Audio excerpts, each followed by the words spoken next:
अबकारी विभाग चढ़ाऊ बोतल असली मद नकली। गंजाम जिले में दिनक दिन चोरा मद बिक्री वृद्धि पाउथिबा बेले सरकारी मद दुकान में बिक्री होउछि नकली मद। असली बोतल भितरे बिक्री होउछि नकली मद। गोटे कंपानीर बोतल उपरे लागिछि अन्य कंपानीर ठिपी।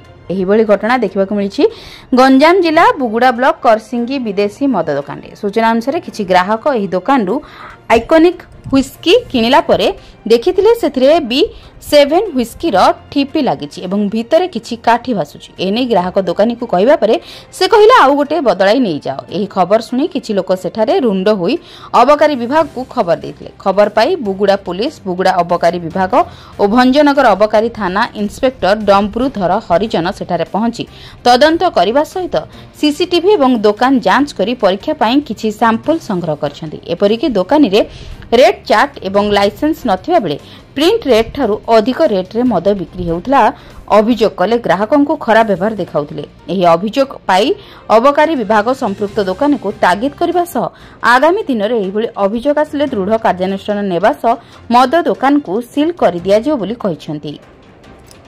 ब्यूरो रिपोर्ट जन अधिकार लाइव।